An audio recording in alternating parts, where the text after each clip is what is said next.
Thank you, Oksana. Well, first of all, just a couple of words. Thank you for coming here. We'll have probably around 40 to 45 minutes of discussion between us three, and then we'll proceed to questions, so please prepare ones. Would be really happy to and excited to discuss about deep tech, having Arnaud from Skeleton over here in Ukraine. So, also before going into the deep tech discussion, I wanted to thank all international partners and Arnaud and Skeleton specifically. They delivered over 100 drones to Ukraine over the last year, so please applaud them.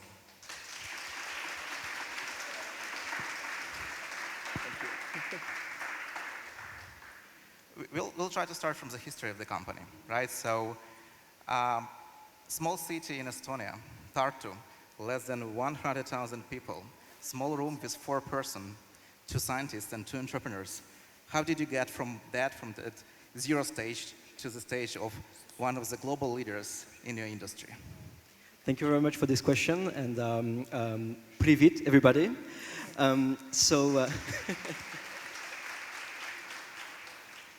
It's always a great pleasure for me to come to Ukraine. So indeed, when Skeleton was co-founded in 2009, I think the first room where they started building the company was pretty much the size of this stage. And the 4 co-founders had to be like roommates in some ways and collaborate together. So indeed, Skeleton was co-founded in 2009 with 2 scientists together with 2 entrepreneurs. So it was really a combination of the 2. And it really started from fundamental research. Because if nowadays Skeleton is relatively known as a battery company, it really started from research on materials development.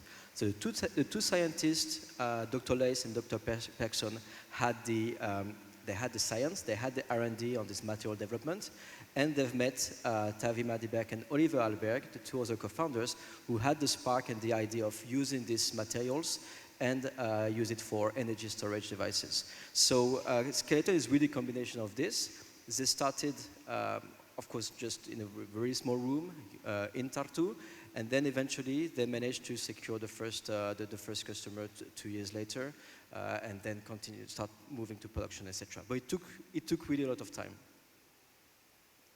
I recently watched an interview with Tavi, the CEO and one of the founders of the company, and he said that for success you need 3 core components. First, that's strong R&D, second, strong industry, and the third, quote-unquote, get shit done. Could you please elaborate on all the points and how it helps Skeleton to grow? Yeah, this is what is special about Skeleton, because we are a very industrial company, we are industrial scale-up. We started from fundamental research, and this is really what Tavi and Oliver brought immediately. They really brought this startup mindset. And indeed, sometimes it's not always easy when you work with scientists, when you start setting up some goals, when you start defining KPIs, OKR, etc. When you implement all of these methods from the startup world, sometimes it's not always easy when you work with scientists. But indeed, this get shit done attitude is really the kind of mindset that Skeleton had since the beginning and that we still have now. Even if nowadays we are building more factories, we are building factories in Finland, in Germany, etc., we still try to keep this mindset of, first of all, being oriented towards results. Even if we fail sometimes, and we launch some products which did not, we didn't manage to achieve, we didn't manage to achieve the right performance, but still, failure is okay. Then you can always keep improving. You can always change your product and launch new ones, but always with this idea that to first focus on the results, but you need also to believe in the technology you have. I would like to talk more about product development and fundraising journey.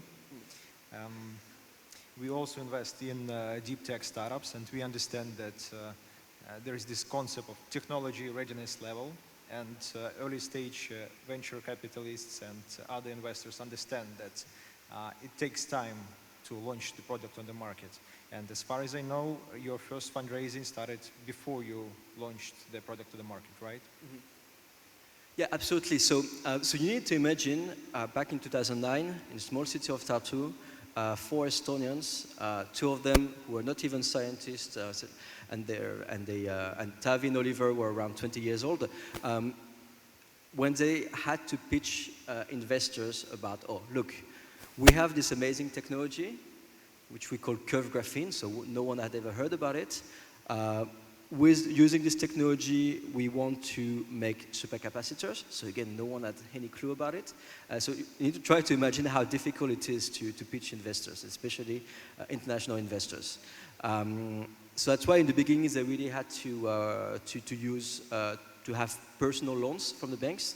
And they really needed to really believe in the future of the technology. But initially they had to finance everything on their own. Because in the beginning it's very difficult to find private investors who are able to take this risk, and we're talking about technology risk and also market risk at the same time. And this is the main challenge for a lot of the tech startups, especially given that at that time, deep tech and more specifically cleantech was not as popular as it is nowadays. Very often we say that the 2010s for cleantech were basically the period of where there was the first wave of cleantech investment, and then a lot of the startups died. So initially they had to count on their personal finance, personal loans. They managed to get the support from public institutions, whether it's the European Investment Bank, European Innovation Council, etc. Because it's in some ways it's not that hard to secure early stage funding for science-based startups. Then it becomes more difficult when you want to scale up. But yes, they managed to find this support. Then they secured the first customer, which was the European Space Agency for space supercapacitors. And then only they can manage to, they were able to have like a proper pilot production and start like producing at bigger scale. Because for deep tech startups, this is always a chicken and egg problem. I mean, you want to convince your potential customers that your product is great, but of course you need to be able to show sizable amount of products. But in order to launch production, you need to have secured a contract before. So it's really difficult beginnings, of course, for deep tech startups. Quite often there is a chicken and egg problem, because investors want to see clients, and clients want to see money from investors. Yeah. And can you talk a bit more about that? How you passed this problem during your startup development and product development early stage cycle? Yeah. So indeed, the first years of Skeleton, the idea was to manage to find a lot of programs, accelerators, etc., that can directly invest in basically helping us to build the first prototypes. The private investment came afterwards, because when you have this kind of label, when you are identified as being backed by public institutions, then it's easier to start convincing potential investors. Because again, in the beginning of the 2010s, there are not many VCs who were focused on cleantech, and not many VCs who had this understanding that the R&D intensity and the R&D period, the research and development time is extremely long in deep tech. And this is what we see in the battery sector. I mean, some companies, they are set up, for instance, a French company called Vercors, they are set up with existing technology. So it's not necessarily, you don't necessarily need to invest a lot of R&D in it. They have already technologies, they build a factory, this is very straightforward. On our side, it started really with this core, with our own patented raw material, which is why we don't need any nickel, cobalt, manganese, or anything, and we have a fully European value chain. But the R&D period is very difficult, and it's very long, and this is why we always talk about the valley of death for cleantech startups in this regard, because you need to navigate this period before being able to have like some proper revenue, and then it becomes a bit easier. Here in Ukraine, quite a lot of guys in the audience, and we ourselves, we only start this path working with European institutions responsible for innovations, EIC, EIT, EIF, EIB. They're not that creative with names, but quite a lot of impact, I would say. Can you give a piece of advice how to get them on board and have their buy-in in especially quite hard domain as deep tech and specifically clean tech? Yeah. So, well, it's a very good question because we have. I'm not saying we have conflict of interest, but so we've been on the side of like a young startup who's applying for this kind of programs, and now as part of our institutional engagement, we also, I mean, Tavi is a board member of the EIC. I'm participating to Cleantech for Europe, etc. So different organizations, members of the European Battery Alliance, etc. It takes time. It takes time, and indeed. Just filling application form is even a job in itself. I mean, it's almost different language. Sometimes it's not really tailor-made for entrepreneur, and entrepreneurs don't have time to dedicate entire days in filling this form. So it can be very difficult and challenging. But I would say things are also improving, even if money takes time to be actually allocated. There are now more and more programs that are launched, EIC Accelerator, etc. Or we can also think about Diana, the NATO program that is now going to support defense startups. Things are improving. However, indeed, from business perspective, it's not always easy to understand not only how to fill application form, but also all of the different kind of grants and support that you are entitled to. So that's why it's very important for startups to work directly with policymakers and with these organizations, and never being too shy about explaining how it's not well suitable for a startup entrepreneur, and help them improve the product. They always listen to. They don't always. They're not always able to change fast, but having a feedback is always important. In addition to that, that's why it's also critical to partner with either universities who often are used to apply for funding for research, etc., or with bigger corporations who always have one department dedicated to this, and then by working together, it makes things much easier. So that's why working consortium can also be a good solution to increase the engagement with these institutions. So as far as I know, your first factory was in Estonia. Mm-hmm. Then you built another biggest factory in Europe that produce supercapacitors in Germany, and now you're building even bigger, like biggest in the world. Can you talk a bit more about how to scale mass production? And you work with graphene. It's like one of the innovative and complex materials. Yeah. So indeed, Skeleton main difference compared to other energy storage companies is that we have developed and patented our own raw material, which we call curved graphene. But any scientist would tell you that actually curved graphene cannot exist. And indeed, it's actually not even graphene. We just synthesized graphene in some way, so it has the same properties without being graphene. Actually, it starts with, I can't reveal all of the ingredients we put it, but it starts with silicon carbide, but which we also procure in Europe, in Norway, Germany, and Spain. So our value chain still remains European. So it starts really with this, and indeed, we had our first very pilot production in Vimsi in Estonia. Then back in 2017, we decided to close it, have Estonia focused on things like sales, HR, module development, etc., software as well. And we decided to put our main manufacturing site next to Dresden, in Grossersdorf in Germany. And now, since we have secured some decent commercial traction, now we have to build another factory, still for supercapacitors, and we're building it in Leipzig, and it's going to have like 40 times more production capacity. At the same time, we're also developing a new product line called Super Battery, for which we follow the same path, pilot production, which we will do in Finland, and we're already scouting some locations for a scale-up factory for Super Battery.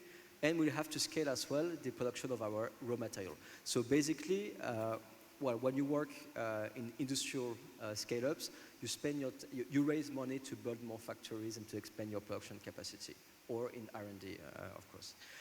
So how to do this? It's important to build local cooperation with universities, R&Ds. I mean, all of the clean tech scale-ups in Europe right now are struggling with finding the right, building the workforce and finding the right talent. You talk to the solar industry, they need 1 million skilled workers in the next 5 years. You talk with the battery industry, we're talking about similar scale as well. Because there's an acceleration of projects and of needs as well, because a combination between climate crisis that is accelerating, plus the, COVID showed us also that it's important to have more localized value chains. And of course, the full-scale invasion, which is also accelerating all of the initiatives to get rid of any Russian fossil fuels. So all of this is making the clean tech sector booming right now in Europe. But at the same time, universities, R&D centers, etc., have not necessarily adapted their cursus and their studies to the needs of companies and industries, which is why it's always a struggle to recruit the right people. So that's why.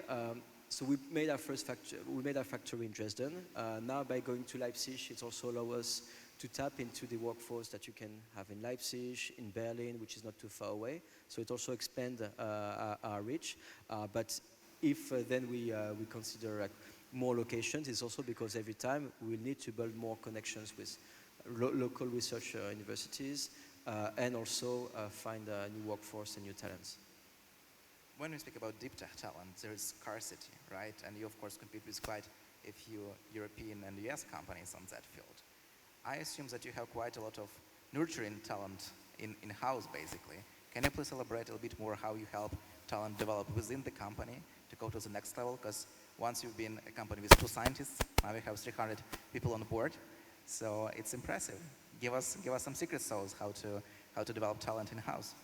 So that's a great question, and it's definitely something that we also need to improve, because indeed when you hire a lot of R&D, when you hire a lot of scientists, you need to keep them entertained, and it can't only be about we need to build this product because we already sold it, etc. No, you need to always give them enough opportunities to also develop, improving their own skills and develop. And actually, even sometimes internally, when we have scientists who believe in, for instance, in a new chemistry or in a new product, we tell them, okay, set up your own internal team, work on this, and then if it works, and sometimes you can even put some competition between some of our scientists, but if it works, then okay, we'll move forward, and because we want to really empower our scientists. If they believe in a technology, they came with some expertise in, I don't know, whether it's solid-state batteries or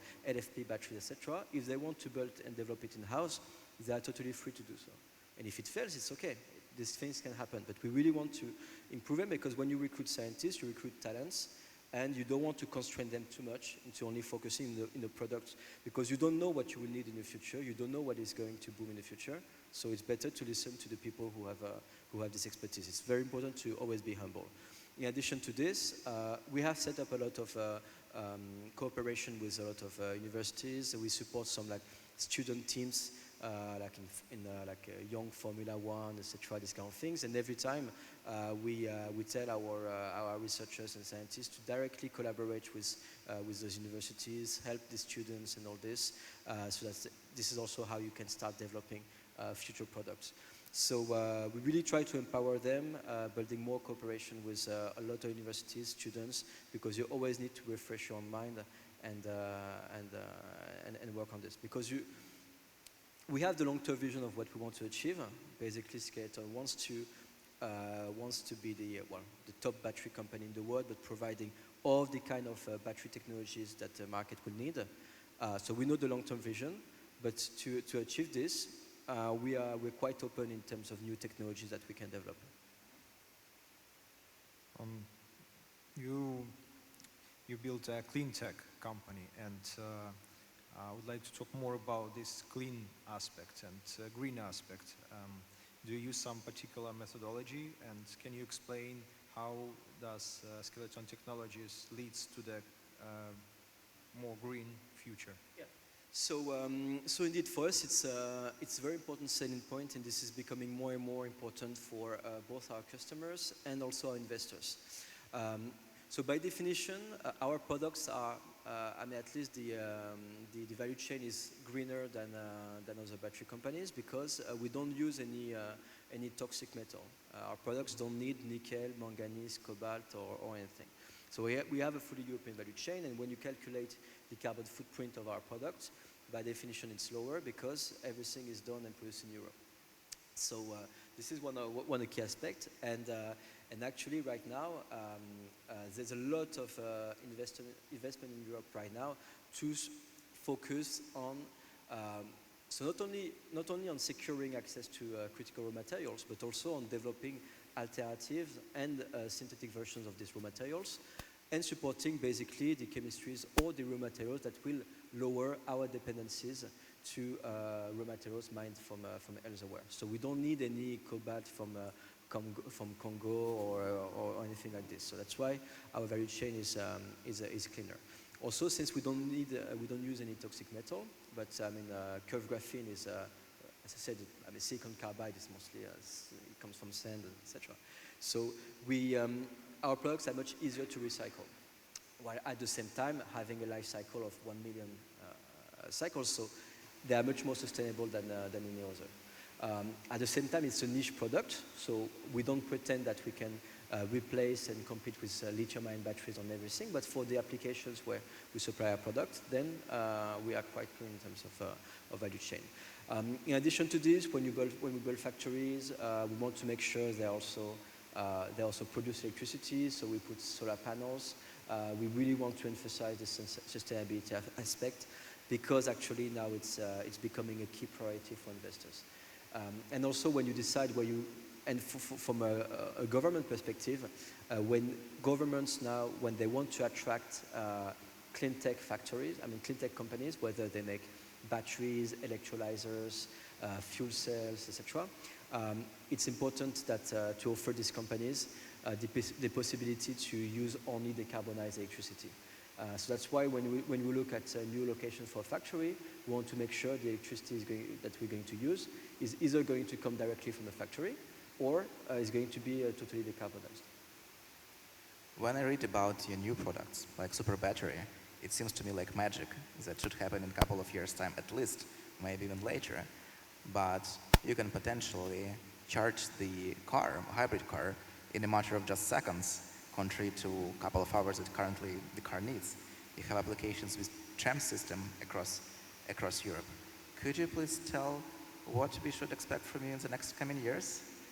So in the next coming years, indeed, so with super battery, so basically supercapacitors are for it's extremely high power that they can deliver. It's very fast charging, so within seconds, but it's for applications limited in time, so usually less than 1 minute before then charging and recharging. With super battery, we expand that to around 30 minutes applications, which already enable to work with, for instance, a lot of the heavy-duty vehicles, heavy equipment, also for grid applications. So these are the kind of sectors that we target. Because when we talk about decarbonation and electrification, most of the time people think immediately about passenger vehicles, but actually every sector will need to decarbonize. And right now, the existing lithium-ion batteries cannot deliver the power that is needed for heavy-duty vehicles or like mining trucks, as we do with Shell, for instance, etc. So that's why we wanted to focus on these niche markets, which explains why our products are already in the market. We already generate revenue, unlike many battery companies in Europe. Before then, expanding to longer duration batteries and energy storage. So in the coming years, so first we need to scale up. We need to scale up the supercapacitor factory. So the Leipzig one is going to start production next year. Then we need also to scale up production of our curved graphene material, which we do in Bitterfeld-Wolfen, Germany. We need to scale up our super battery production. But then after this, okay, what else? We're not going to only focus on supercaps and super battery. It's a decent addressable market, around 95 billion euros. However, we don't want to be just a producer of supercapacitors and super battery. So the next steps for us, of course, will be to go to other battery technologies, longer duration, and with always the idea of not using nickel or cobalt, these critical raw materials that actually are not suitable for the future. So we want to continue our innovation, but apply it to longer duration battery technologies. So you're building on a super battery concept. As far as I understand, it's like a combination of classical battery and supercapacitor. And can you explain how does it work and how big is the market potential for such technology? So super battery, indeed, it has the characteristics of supercapacitors and characteristics of batteries, meaning that there's a higher energy density than supercapacitors and a higher power density than batteries. So with this, we don't target the passenger vehicles market because this is, I mean, other companies are doing it well. There are lithium-ion batteries that are very suitable. We target all the hard to decarbonize sectors. I was mentioning Shell. With Shell, so it's a multi-billion euros contract we signed with them, and with them this is about electrifying and decarbonizing mining vehicles. All of the heavy-duty vehicles that you have in mining facilities and sites, right now they need a lot of power, which lithium-ion batteries cannot deliver. So using our products enable this electrification and decarbonization. It looks like a niche, but in the mining sector, the use of diesel-based vehicles is responsible for 50% of the total CO2 emissions of the mining sector. And they can't use lithium-ion batteries because they need more power, and lithium-ion batteries take too much time to charge. So basically, within 24 hours, by using our products in cumulative time that we only need 1 hour of charging, and then they rotate every 30 minutes, but this is totally fine for this application. Whereas if they were using lithium-ion batteries, they would need 6.5 hours of charging every day, which would not be suitable and would not make sense from a business point of view. So we target this kind of applications of like heavy duty, heavy equipment, because we know that right now there's no solution to enable the decarbonization. And actually, and now not just talking about skeleton, but actually when you look at the development in cleantech, in my opinion, some of the most exciting cleantech startups right now are precisely about decarbonizing the impossible to decarbonize sectors or the hard to abate sectors. When you look at companies like H2 Green Steel, for instance, they're making the production of steel carbon neutral, which it's quite amazing because this is one of the most energy and carbon intensive sector in the world. So we need more companies using science to decarbonize the sectors that right now we believe it's impossible for them to decarbonize. Same with the maritime industry. We work with a company called Teco 2030, a Norwegian company, and together with them, we are decarbonizing the maritime sector by combining their fuel cells, the hydrogen fuel cells, together with our super battery. Because maritime sector is you're never going to use lithium-ion batteries, you're never going to have this kind of electric boats or something, I mean at this scale. However, by combining our technologies together, then we manage to decarbonize the sector. And this is really key because to fight climate change and to become carbon neutral, there is no and there will be no one-size-fits-all solution. There's no one technology that is then going to be duplicated everywhere, etc. So there's always going to be complementary technologies. There's always going to be innovation, new chemistries, and new types of technologies. So the R&D intensity is never going to be over. Is never going to change. That's why companies always need to invest much more in R&D. Intellectual property protection, patents. There are opposing views. You know that Tesla opened their patents because they want to boost the ecosystem and more companies work on technologies, including batteries. But on the other side, there are like Chinese companies that they just copy everything and they don't think about like clean tech. They just want to do as cheaply as possible and sell as much as possible. What do you think about that, and what is your position on IP and patent protection? Indeed, I mean, our company would basically be totally insignificant if we would not have protected our IP. We have like more than 20 patent families, and which includes both the technology, both the material, supercaps, etc., but also the process, because this is a very important thing to. I mean, you can reveal your ingredients, but then how to process is something that needs to be protected as well. And this is really key because there's a competition globally. There's some. I mean, you need to, let's say you need to protect it and make sure that it doesn't get it doesn't inspire others too much. Having said that, and talking about China, for instance, they don't only do cheap products right now in the battery sector. They're also, to be honest, they're also some of the most innovative ones in the world. And right now, while Europe and the US are finally waking up to the urgency of building more manufacturing capacity for batteries, for lithium-ion batteries, most of them are with chemistries of what we say NMC, so it's not only lithium but also nickel, manganese, cobalt. At the same time, the companies who are already building much more lithium-ion batteries, but who are using, for instance, lithium iron phosphate, so materials which are less rare and easier to find. They are Chinese companies. Companies that also are right now developing sodium-ion batteries, they are Chinese companies.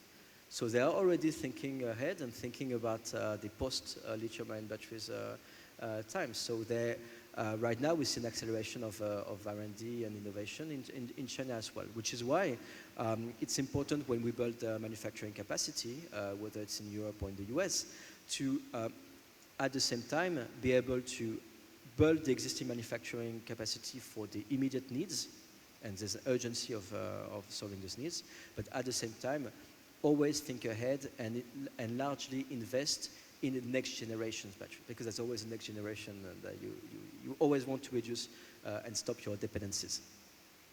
I have a confession to make. I'm really excited and impressed by how you tell the story of the company, and that's largely also part of your daily job, right? I've just seen the case with Honda and Max Verstappen, who is driving the vehicle with your batteries inside. And obviously that's often a challenge for scientists, especially hardcore and deep tech scientists, to communicate the value, to explain what it really is. And can you also shed some light for us on what the communication team is doing daily, and how you do such a compelling story, so you have multiple customers, multiple investors, and a huge audience in Ukraine listening to you? Yeah, that's an excellent question, and thank you for this very positive comments about the work of our team. And positive work of Max Verstappen last year as well. And indeed, I mean, basically the work of a PR or communication or marketing team in any deep tech startup is to make this technology sexy and attractive and understandable by not only investors but also by the larger audience. And it's not always easy. And sometimes scientists are not the best ones to really find the right words to really make people understand why their own discovery is actually extremely exciting. So and sometimes you need to have more enthusiasm than your own colleagues, because you're like, no, but this is really amazing what you guys have been doing. So indeed, so we. And it's a very interesting question, because I often get questions from deep tech or industrial startup about, okay, but where do you start in terms of marketing, communication, etc.? Do you need to hire a government affairs person immediately or not? And I would say no. I mean, I need to be humble regarding my own role at Skeleton Technologies. This is not the first job position you need to open. Marketing is extremely important, actually, and you were mentioning the Verstappen video. Indeed, this is the kind of content that makes our product very tangible. So just for people to know, so yeah, we're working with Honda. for Indy cars, so for racing cars, and our products have been tested by Max Verstappen, and they're going to be soon used by all the IndyCar racing cars. Which for us is quite great, especially for an Estonian company. I'm more of a bicycle person, so I'm not really into racing cars. But yeah, this is an amazing achievement for us. And you need to find the right content to make it tangible. So having people with knowledge of marketing, of what works in terms of social media, how you can promote your brand, your products, and make it very tangible is absolutely key. Government affairs is one thing, but what is important as well is to have people who understand how grants work, how to apply for grants, how to look for grants, and how to be able to submit your project and to make it understandable by public policymakers. And indeed, this is something that a lot of startups sometimes they don't immediately think about it, but actually this is really key, because this is how you build also a lot of connection with the entire ecosystem. And when you scale up your company, when your startup scaling that is about to scale up, you need to have also industrial partnerships, and you need to work with bigger companies. In our case, we're working very closely with Siemens, which on very different ways, customers, but also much stronger relation with them. But this is really important also to reach out to the ones who have this experience of building factories and scaling up. So you need to make your product attractive and have attractive content to really make it tangible for mass market, but also for potential customers, etc. So we have a team with market professionals, with a VP of marketing, with a video content producers, with photographs, also with graphic designers, because it's important to have a brand that is very easy to recognize.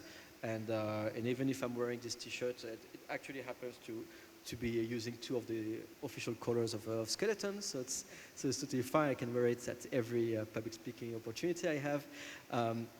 But yeah, you need to have like a brand identity that is very easy to recognize to everyone. And in our sector, in the battery sector, and also like in the supercapacitors market, it's something where basically we are the only ones to think about this brand identity in the beginning. So that's why also in some ways, I mean, we managed to have a visibility that, to be honest, is sometimes bigger than our business right now. I mean, we will not tell anyone that. Yeah, exactly. But yeah, I mean, there are some companies which are extremely successful in terms of business, but at the same time, they're not identified at all. So they don't even get the message spread like to wider audience or to policymakers, etc., because they don't invest in content, they don't invest in marketing, in PR, etc. So this is really important if you want really to be identified and show your difference, you need to take this seriously and very quickly. That's why you cannot only build business with scientists, but you cannot only build business with just entrepreneurs and scientists. You need the right combination of different profiles, and marketing is extremely important in this regard. Thinking about energy system as a whole, how can you see the future? And I would like to talk more about Ukrainian context, because you know that we have huge problems with energy system in Ukraine, and it's getting worse. But on the other side, we have an opportunity to build one and build like the system of the future. So what do you think it can look like? And I would try to sound not only extremely enthusiastic, but also like, totally honest, because it's I'm not only here to say things that people want to hear, but I mean, I genuinely, and we are at Skeleton, same with Stavi, we are great believers of the Ukrainian cleantech ecosystem and potential. For many reasons, which I mean already existed even before the full-scale invasion, but Ukraine has a huge industrial tradition, and this is very important. As you know, since we're talking about factories, etc., I mean we're not really the just IT type of people, right? I mean I'm not extremely enthusiastic about companies which are only like doing, and sorry for if there are some of them, but just doing software, software as a service, etc. It's not really our thing. We believe in product, we believe in hardware, and we believe about building and building better. So Ukrainian industrial tradition is going to be really a critical asset for the future. The raw materials. I mean, Ukraine has amazing raw materials, lithium, etc. But they have also Ukraine also had companies working on carbon-derived materials, which can be really critical for the future of energy storage. At the same time, having production of electricity from nuclear is going to be very important. For instance, to produce and then export decarbonized hydrogen. So we believe there will be a boom of projects for electrolyzers, fuel cells, etc. Especially since you have like big companies, big countries not too far away, like Poland or Germany, who will have this need of decarbonized hydrogen. So Ukraine has a great potential of becoming a major exporter of electricity to Europe, and also a major exporter of decarbonized hydrogen. So combining the startup mindset of Ukrainian entrepreneurs together with this industrial experience and expertise, that's why we're extremely enthusiastic about the future of Ukraine in this regard. And I come here regularly to help the army or for personal reasons, etc. But at the same time, also from business point of view, it makes a lot of sense for a company like Skeleton to build potential industrial partnerships and business relations in Ukraine as well. And now, in addition to this, I mean, of course, with the full-scale invasion, now we see a lot of development of dual-use technology, etc. So it's going to be booming, and the role of the defense sector has always been about exploring new technologies, which then can have applications in the civilian world. So all of this innovation is going to accelerate in Ukraine. So there will be a very exciting time for everyone, and for companies in our sectors. There'll be very exciting times in Ukraine immediately after the victory. Last time we met, probably it was late last year, and my observation was that you're passionate about two directions. First, saving energy and electrifying the world, different industries, and second, supporting Ukraine. Yeah, so I do believe that at some stage we'll see you more and more often in Ukraine, and this will merge into more professional interests. But really practical question, how Ukraine, Kyiv, or another city can be on a short list together with Leipzig and other cities that you are considering to scale, be it the factory, be it the R&D team, be it another type of office or teams that you're working on. What elements, what ingredients do we need to show you to be on that A4 page? So, and not only about Ukraine, but in general, when you decide where we set up manufacturing facilities, there are several criteria. First of all is the opportunity for collaboration with local universities and R&D centers. Well, we have already Ukrainian employees, and we are already a bit aware of the R&D ecosystem in Ukraine. So we would be happy to have more connections with scientists willing to test our products, technology, etc. So we're already aware of like the great potential talents, workforce, etc. But indeed, I mean, and especially since we are supporters of the Ukrainian ecosystem, our goal is not just to attract all Ukrainian talents, bring them to Estonia or Germany, and then because we also want to genuinely contribute to the future reconstruction of Ukraine. But yeah, criteria number one: access to workforce, talent, and possibility to cooperate with universities. That's the first thing. Second thing, the industrial excellence and experience, the fact that people know how to combine the industry, research, and business, and people know how to build factories. So this is very critical as well. So these are two things: availability of industrial sites, and very often we're talking about, and very often we invest in regions that need to transition from very carbon-intensive industries into decarbonized ones. And we have good, I love maps, so I know a bit which ones could potentially in the future be interesting in Europe, and by Europe, I also, of course, include Ukraine, obviously, and also business opportunities. We also want to be quite close to potential customers, etc. Because we don't, most of the time, we don't only look for customers, we look also about like proper industrial partnerships. Because it's not just about selling our products, we give you the module and then you deal with it. No, it's not something that you buy off the shelf. We can adapt our products to the needs of the local companies and local industries. So we're always open for business collaboration with all of the thriving sectors and the emerging ones. So yeah, we are looking at Ukraine with a lot of interest from very different perspectives. So we're ready to help with any kind of company that has this need of both decarbonization on one side and electrification, also needs for high power. Well, excellent. First of all, we would welcome you more and more in Ukraine in the next times you're here. Thank you for sharing your wisdom with us.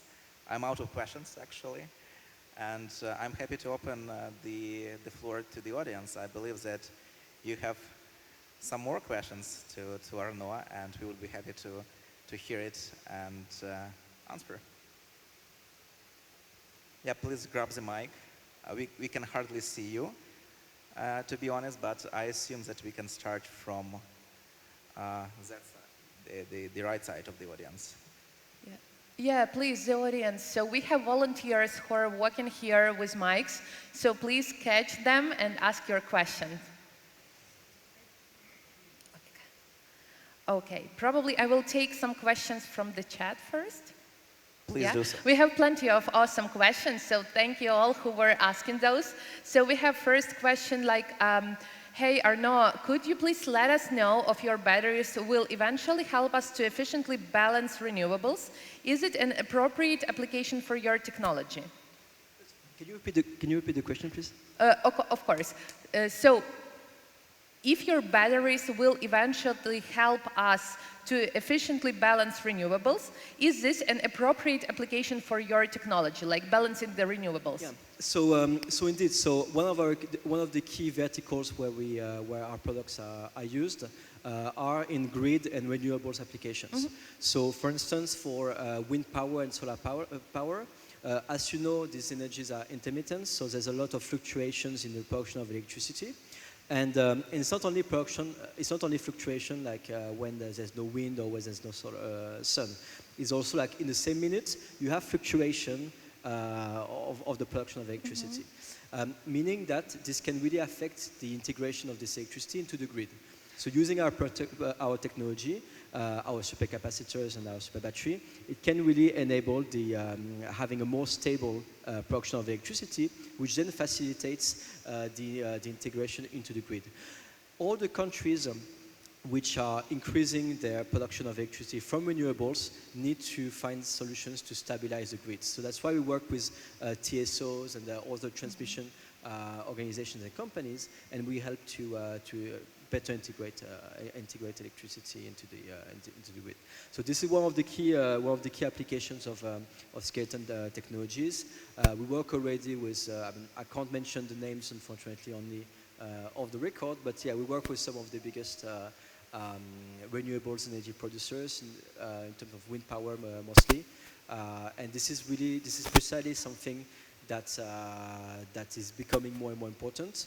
And that is also becoming more and more important when we talk about production of green hydrogen, because there are more and more now there are more and more sites where you combine production of renewable electricity, transformation, use of electrolyzers to transform it into hydrogen, and then export.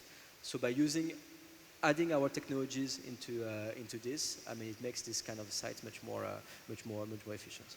So indeed, yes, it's one of the major sectors where we operate. Mm-hmm. Thank you so much. Any last question from the audience? Okay. Sorry for these very long answers. I realize every time. I have the last question from the chat, which is really interesting, from Andrew from online audience. He's asking to name a couple of big customers and some cases, but I would add to that, I know that Skeleton had a plan to reach €1 billion revenues by 2025. I assume you crossed that, But if not, how close you are to that target? So not that.